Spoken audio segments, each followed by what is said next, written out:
मुळात आपल्या सगळ्यांना माहिती आहे,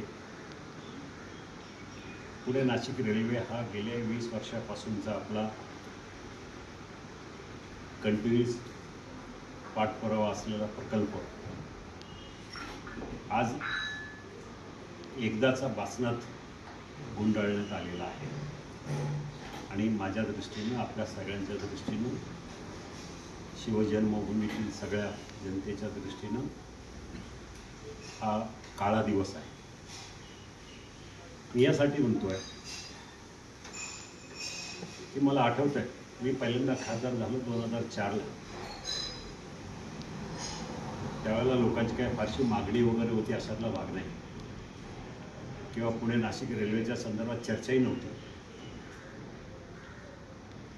पण मला वाटलं, भविष्याचा विचार करता, या भागातील शेतकऱ्यांच्या शेतीमालाचा विचार करता पुणे नाशिक रेल्वे होणं गरजेचं आहे. म्हणून मी पुढाकार घेतला. ज्यावेळेला रेल्वे मंत्रालयामध्ये चीफ इंजिनियरकडे गेलो, त्यावेळेला त्यांनी सांगितलं की पूर्वीचे रेल्वे राज्यमंत्री सुरेश कलमाडी यांनी एकदा पुढाकार घेऊन सभागृहात मागणी केली आणि एक सर्वे झाला होता. तो सर्वे तोट्यामधला सर्वे आला होता, त्यामुळं तो प्रकल्प आपण गुंडाळून ठेवला. 2004ला निवडून आल्यानंतर 2005ला मी मागणी केली आणि त्यावेळेला एक सर्वे झाला.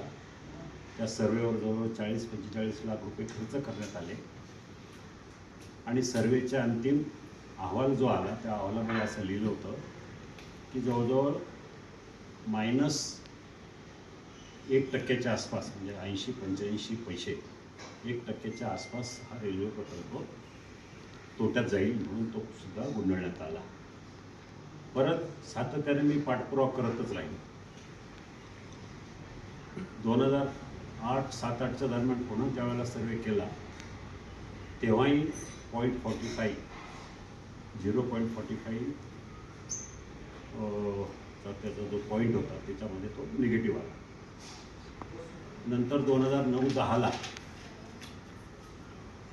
मनमोहन सिंग सरकारची दुसरी टर्म असते, त्यावेळेला पुन्हा मी पाठपुरावा केला. त्यावेळेला मी सांगितलं, परिस्थिती समजून सांगितली सभागृहामध्ये, आणि त्यावेळेला त्यांनी तो मंजूर केला.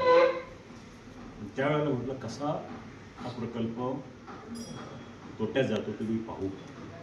आणि म्हणून त्या टीमबरोबर अगदी चाकणपासून नाशिकपर्यंत प्रवास केला. जवळजवळ 4-5 दिवसाचा, 8 दिवसाचा प्रवास केला. त्यावेळेला मी स्वतःहून त्यांना काही जागा दाखवल्या. चाकण बाजार समिती, राजगुरुनगर बाजार समिती, मंचर, नारायणगाव, हा सगळा परिसर शेतीमालानं कसा फुललेला परिसर आहे हे दाखवलं. आणि त्यावेळेला त्यांनी सर्वे केल्यानंतर सांगितलं की हा प्रकल्प थोडासा का होईना फायद्यात जातो आहे. आणि म्हणून त्याच्यावर नंतर मी पाठपुरावा करायला सुरुवात केली. पाठपुरावा केल्यानंतर त्यावेळेला लालू प्रसाद यादव रेल्वे मंत्री होते. त्यावेळेला त्यांनी सांगितलं की नवीन प्रकल्प करायचं झालं तर त्याला आपल्याकडं म्हणावं असं पुरेसं भांडवल नाही आहे. नेमकं त्याच दरम्यान राज्यमंत्री अनिल अंबानी होते, राज्यसभेचे खासदार. त्यांच्याबरोबर महाराष्ट्रातले काही लोक बसले होते.